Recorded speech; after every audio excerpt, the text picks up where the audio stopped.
All right, Montesano et al. Are researchers that study disciplinary literacy and history specifically. So, chapters 1 and 2 go over the framework that they use for learning about history with literacy practices. They follow what's called the C3 framework, which stands for college, career, and civic life. Keep in mind that the C3 framework does include sociology, any social studies discipline, and that Montesano et al. Are writing only about how do we use reading and writing and discussion to learn history. So the C3 framework in a nutshell says pay attention to subject matter, you do need to know content.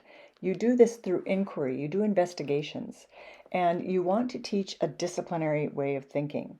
So there are two concerns. What is the disciplinary way of thinking in history? You analyze a range of historical sources and you write an argument in response.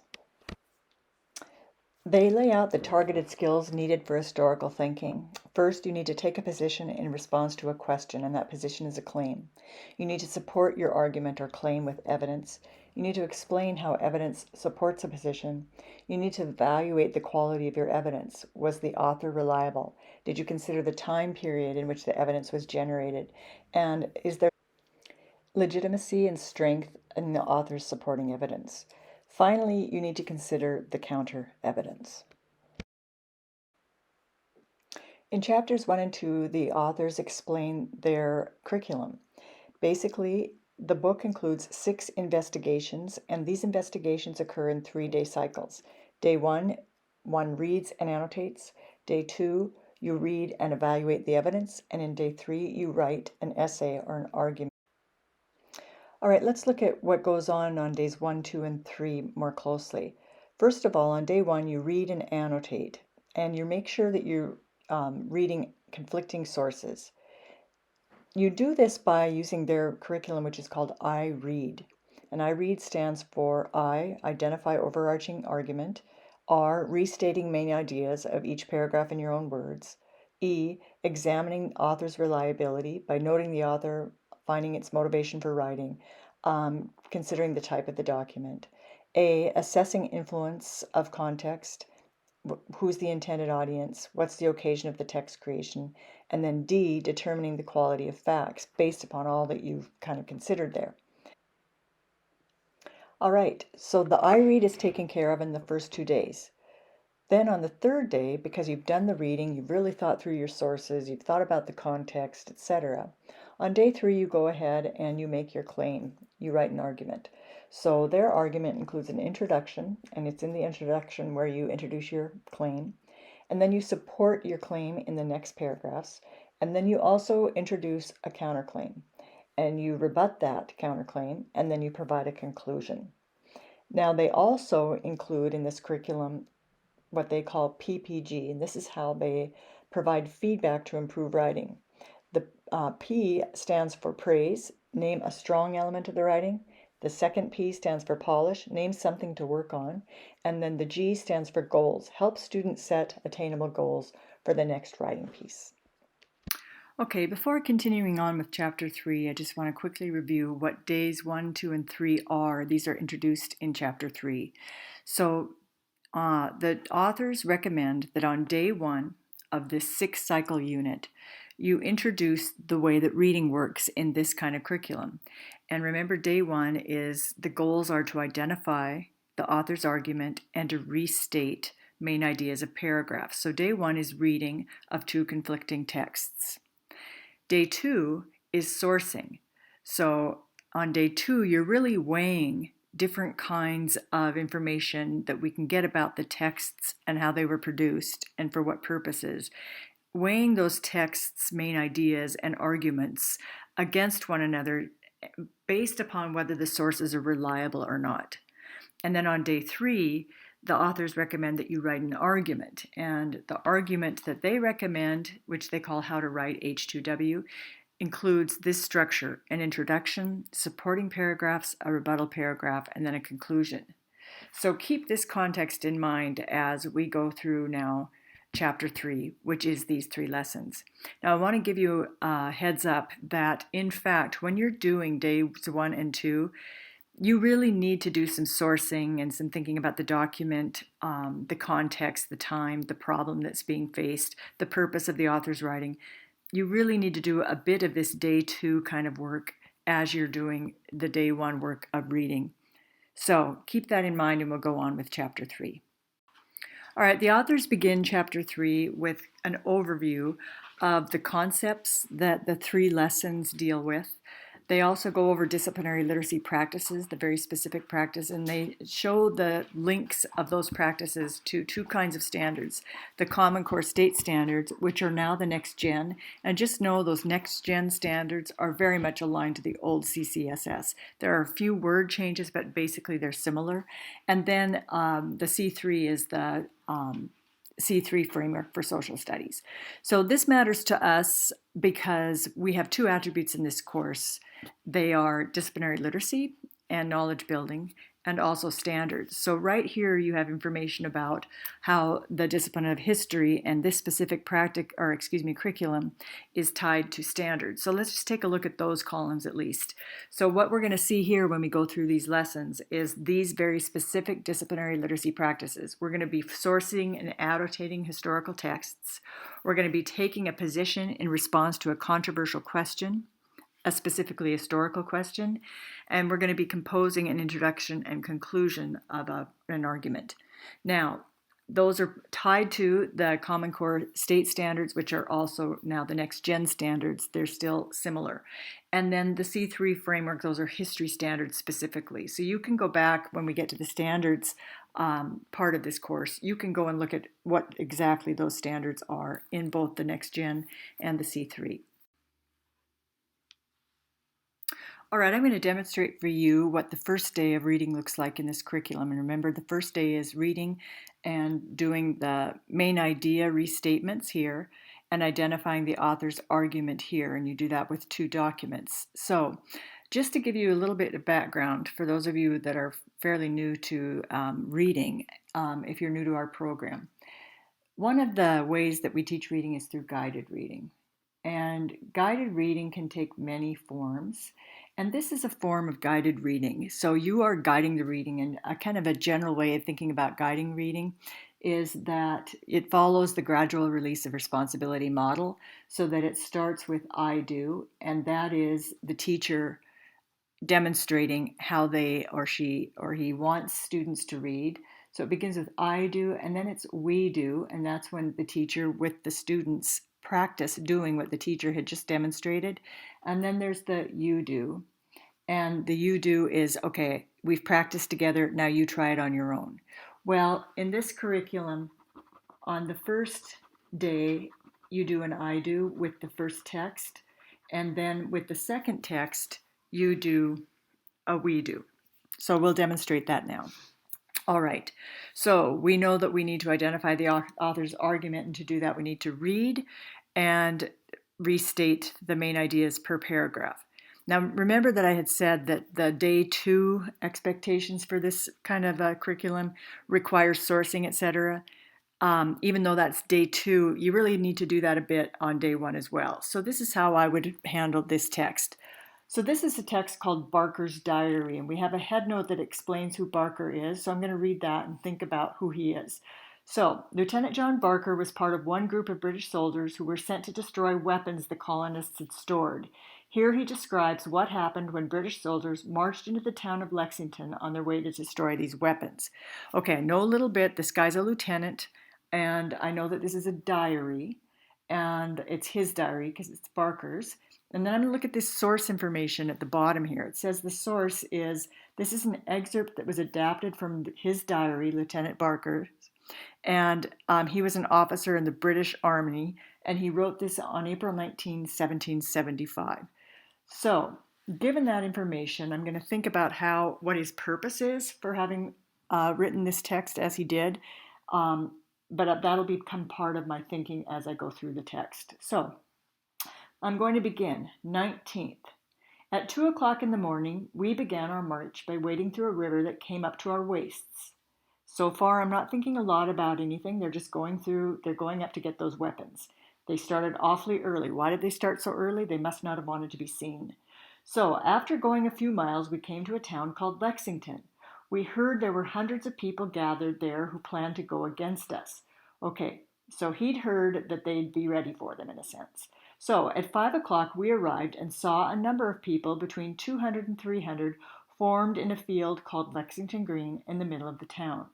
All right, so what do I think the main idea is there that he's trying to get across? I would say that the British Army, comma, intending to destroy colonist weapons, left early and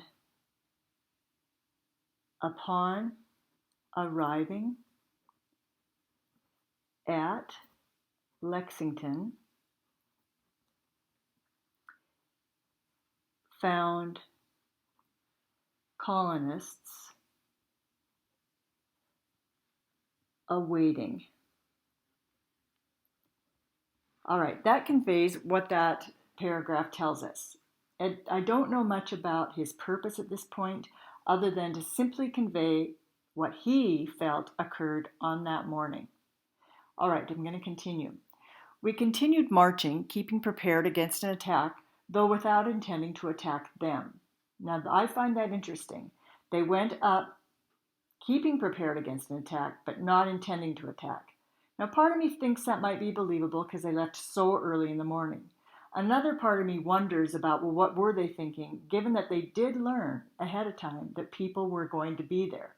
So were they prepared to attack or weren't they? Would you ever, as a ethical army leader, take your army into an area where it's very possible you were going to be attacked and not intend also on attacking? Let's see. On our coming near, they fired 1 or 2 shots. Well, this is important. His account is that they were the first to fire those shots.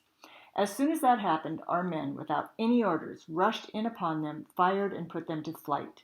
So what does that mean, to put them to flight? Probably means they fled. We regrouped, but with some difficulty because our men were so wild they could hear no orders. All right, this is an interesting paragraph to me, and the main idea, trying to just stick with the facts as presented, is that the restating, I should say, of that main idea would be that the colonists fired at the British.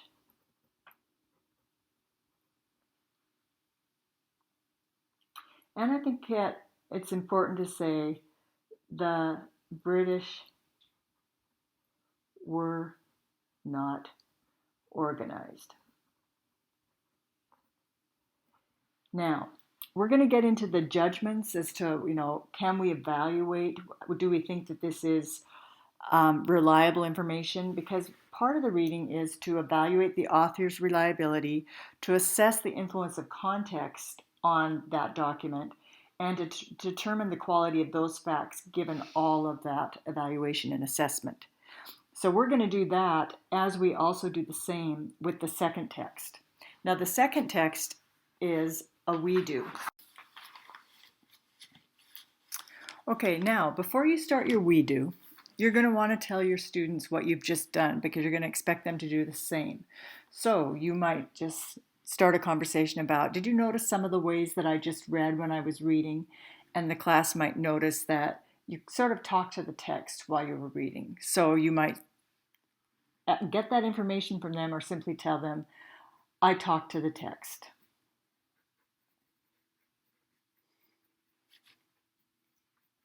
What else did I do? Try and get information from your students, the ways that you read the text, so that students might have noticed that you found out who the author was.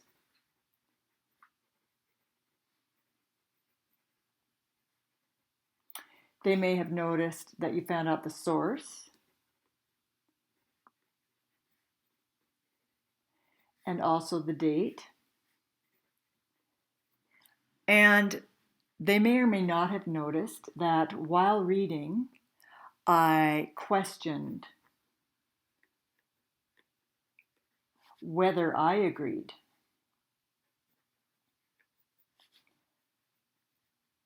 with the info. In other words, I was a bit skeptical as I read. And I weighed the facts. I thought about why would they leave so early in the morning and not be concerned about whether someone might actually be at the Lexington Green when they got there. So I questioned whether they might actually believe or might actually have foreseen that others might be there waiting for them. So that's a part of my questioning the text. So you're going to ask students to do the same. You're going to tell them after you've had this discussion, and if they don't tell you you've done those things, then you can tell them, well, these are the things I did.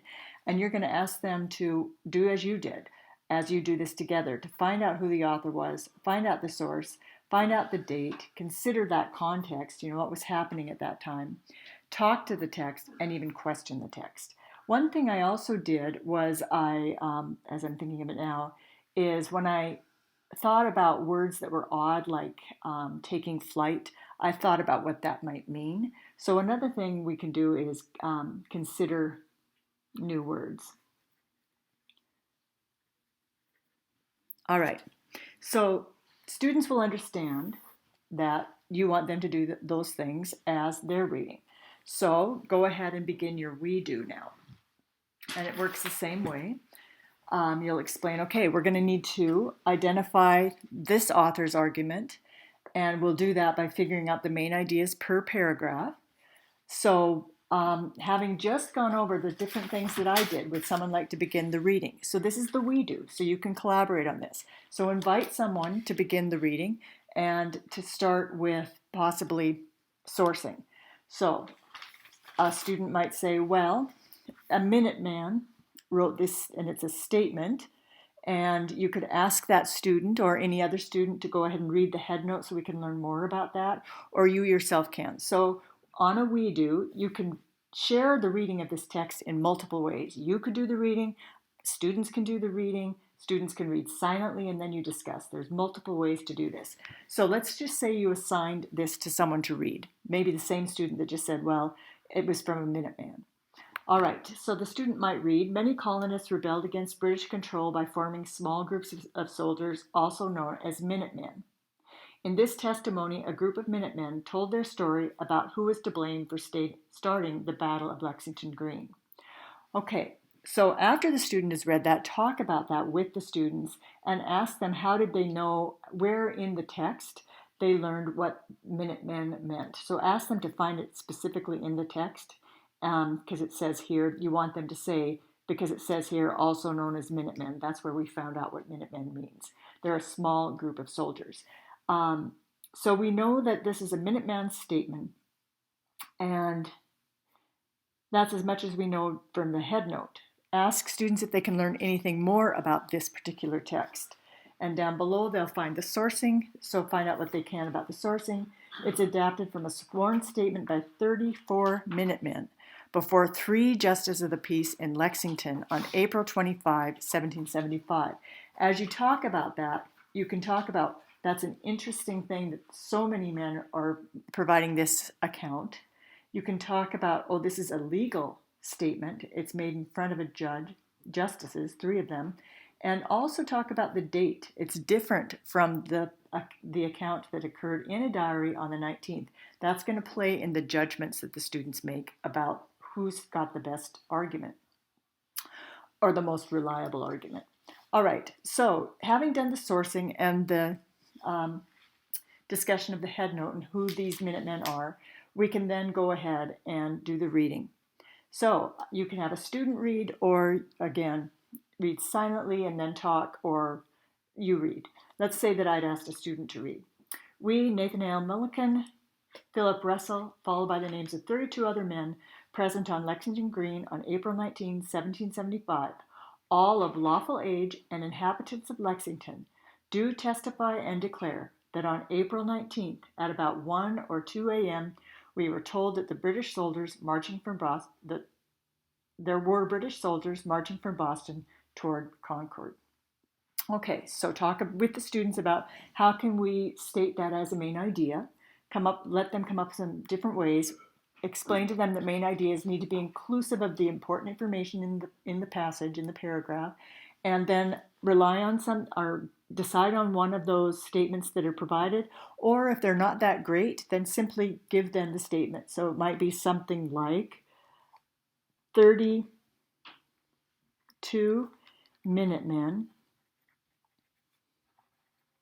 testified that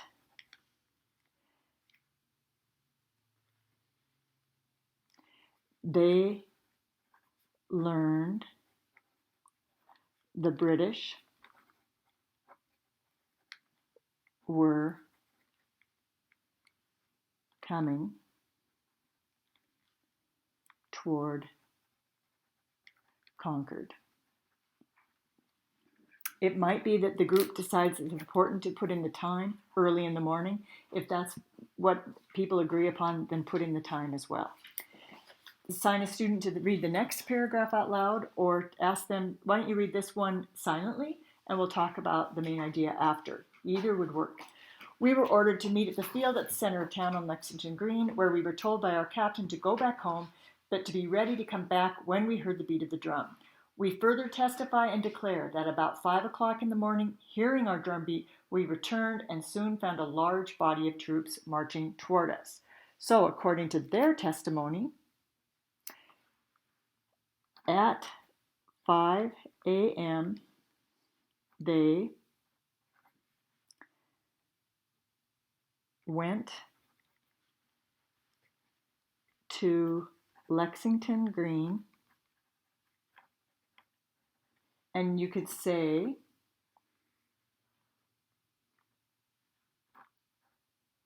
at sound of drum, and you could even say at sound of warning drum, because the British were marching there. All right, so these are statements. So I'm now still thinking as I'm reading about what does this really mean. So these are 32 people testifying in this way. Oh wait, this is followed by the name. So it's actually 34 people, isn't it? So 34 people testifying, this is what they're remembering. To me, that seems like a lot of people to remember the same thing, and that's very interesting. So I'm going to continue on to the last paragraph. Why don't we all read this one? I would ask them to read one of those at least silently and then discuss. But for now, I'll just go ahead and read it out loud. At that point, some of our group were making their way toward Lexington Green, and others had reached it. Our men began to leave. While our backs were turned on the British troops, we were fired on by them, and a number of our men were killed and wounded. That's important because that answers our question that we're trying to answer, which is who fired the first shot. So, our backs were turned on the British troops. We were fired upon by them, and a number of our men were killed and wounded. To our knowledge, not a gun was fired by any person in our group on the British soldiers before they fired on us. The British continued firing until we had made our escape. All right, so a very different account of what happened there. So I will say some of the Minutemen left Lexington Green, and upon leaving were fired upon by British. That answers the question, who fired the first shot? They also said that to their knowledge, no one in their group had fired. But I think this main idea sums up our major purpose, who fired the first shot. So, given these main ideas from both this text as well as the previous text, we can think about the author's arguments. So we know that this author's argument is the Minutemen's statement, actually. So this is many authors. Their statement is the British fired the first shot at Lexington Green. And we could have, when I did the I do, I should have actually written down that statement as well, which is, according to Barker,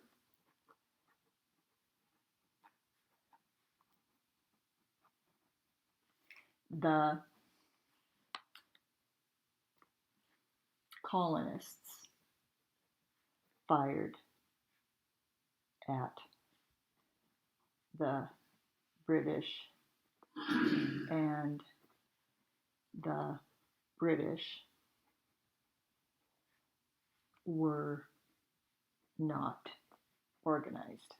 Now, for me, that lack of order matters because this is a lieutenant, and for some reason, it seems to me anyway, that he's kind of blaming his troops for not being very disciplined. All right, so now we've got the readings done, and that means that you can then go back to the students and say, okay, what did we do just now? Go back to the things that you asked them to do and ask them, did we talk to the text? We did less talking to the text and pretty much took it as it was written, except for in maybe one place where we talked to the text here, where we were thinking about why that was important. Did we find out who the author was? Yes, they did. They went to the Minutemen's statement, and they went to the headnote as well as to the sourcing. And so they did find out the source. They did think about the date ahead of time. Did they question whether they agreed with the information? It's interesting that we didn't question this time. And there were no new, we did consider new words. We thought about the meaning of Minutemen and how is it we knew what that meaning was. And we could have done more of this if it came up naturally. So by going over these different kinds of strategies of thinking like an historian while reading, you are teaching students to be metacognitive about things they can do with historical texts when reading them. All right, so that gives us an idea of day one, reading two texts, first as an I do and then as a we do. Now, the next day, day two, you can start thinking again, you'll return to those texts and you'll do these judgments. Okay, on day two, you will have already done the identification for each text of the author's argument and done the reading of reciting each main idea.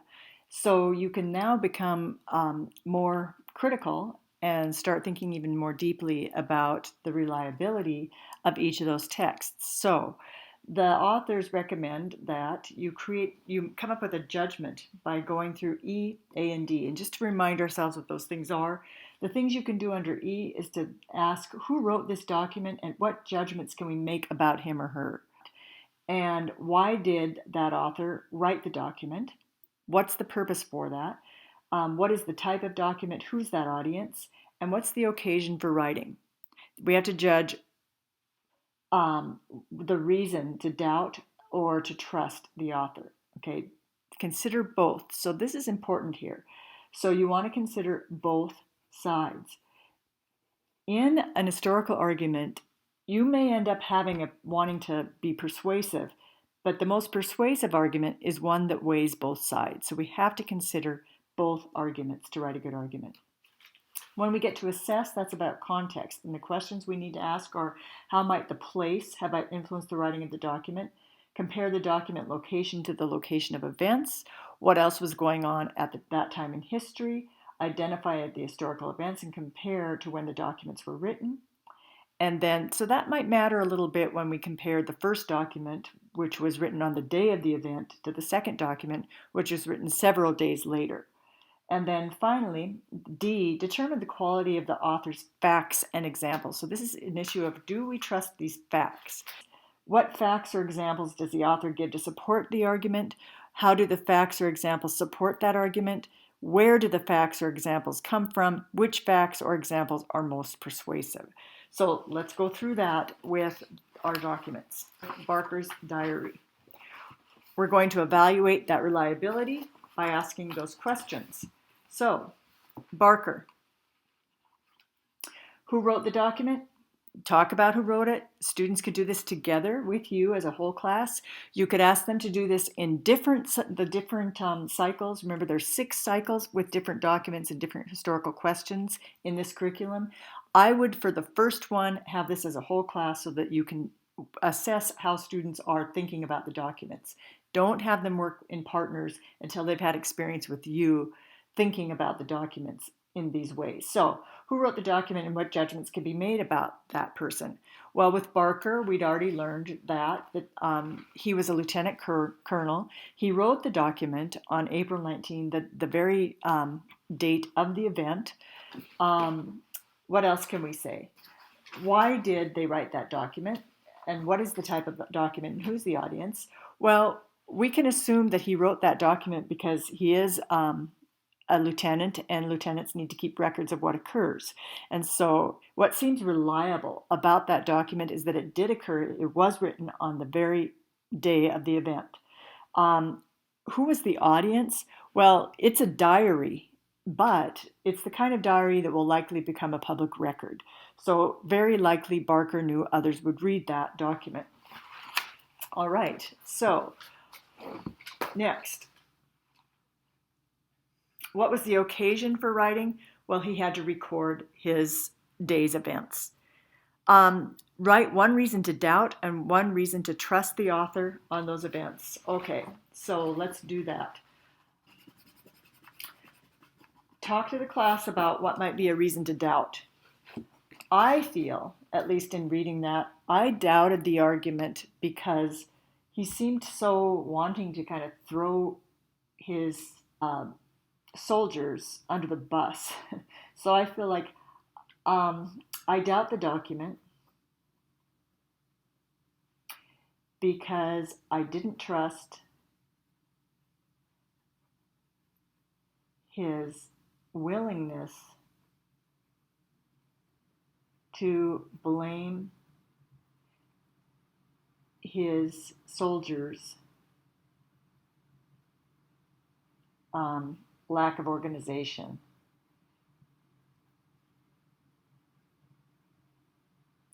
And the reason I trust the document, I trust because it was written on the day of the event. The diary entry was written when the event was fresh.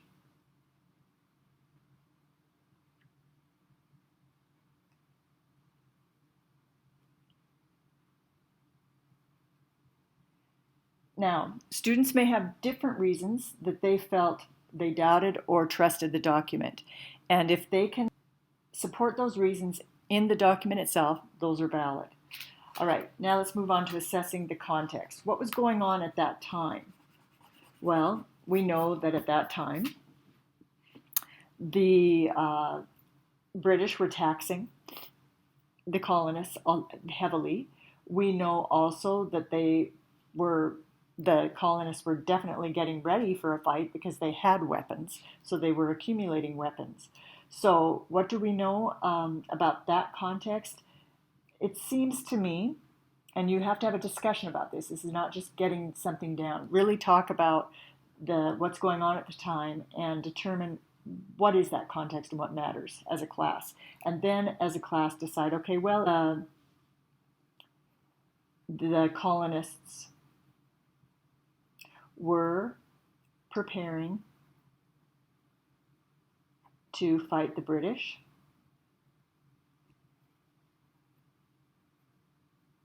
Due to overtaxing. All right, and determine the quality of these facts. What do we think about what was written there? It seems to me that everything in this first paragraph seems quite believable. Those times seem believable. It seems like they could have left at 2 a.m. and arrived at Lexington at 5 o'clock, and they did see a number of people there. What I question in these facts is it's questionable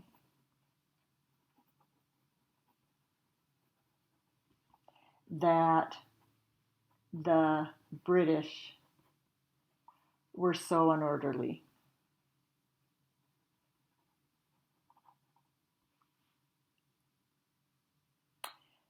And that is, I think, is the main thing that I question here, because it seems to me that this lieutenant doesn't want to take responsibility for having fired the first shot. It seems possible that the British did fire the first shot, and he didn't want to take responsibility for that and was therefore blaming his disorderly men.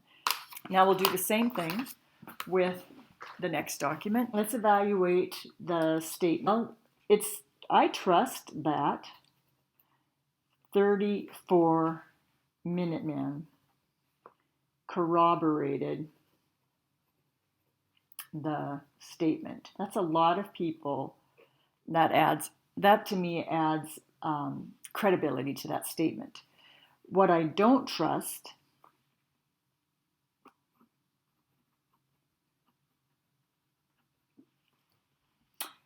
is that the Minutemen would turn back. I don't trust that they'd turn back. I mean, they clearly were getting ready. They were told to go there to Lexington Green if there was a drumbeat. They got a drumbeat. Why would they go there, see the men coming towards them, and turn back? That does not seem like reliable information to me. Why would they turn back when they were very much prepared? They had that stockpile of weapons. It seems like this is the very moment they were waiting for. All right, and then assessing. So the British were taxing the colonists. They were fed up.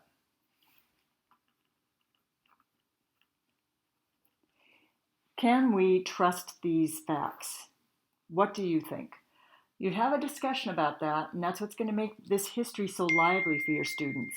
So let them have their discussion and write down what they determine in terms of the trustworthiness of those facts, the reliability of them.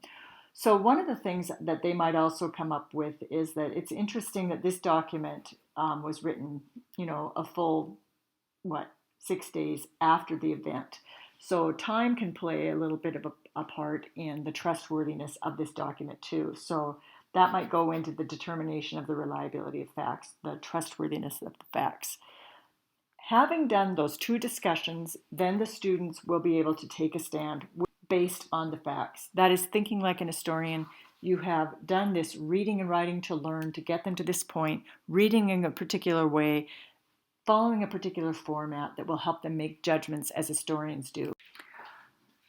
Okay, the third day of the first cycle of the 6-cycle curriculum that's introduced in this book is for students to write their first essay. Now, importantly, the authors recommend that they not write the full essay, that they only write the intro and they write the conclusion in the first cycle of this curriculum. So, what I want you to do is each of you, having gone through this entire lecture, having hopefully done some skimming and reading of the chapter 3 itself, that you now decide for yourselves how to write your intro and conclusion. You're going to submit your intro and conclusion to Blackboard, and students are going to respond to which is the better argument and how you're using evidence. So this is what you're going to do. You're going to recap the event, which is who fired the first shot. So who was involved, what happened, when and where, according to the documents. Second, write one sentence that explains the historical question, and that is who fired the first shot at Lexington Green, why people disagreed about who fired that first shot. And fourth, write an answer to the historical question, taking care to include the name and or author's perspective. So you're going to basically make a claim choosing what you feel has the strongest evidence. Is it going to be Barker, or are you going to take the Minutemen's evidence as the best evidence? Then you're going to write a conclusion, writing your answer to the historical question by comparing the two documents and explaining why someone should choose your perspective over the other perspective. Connect your ideas to what was happening in the historical context. You're going to submit this to Blackboard, and it's going to be discussed by others in the class. And basically, I'm doing this so that you will have a sense of how might you help students Having experienced this, how might you scaffold their writing of the intro and the conclusion?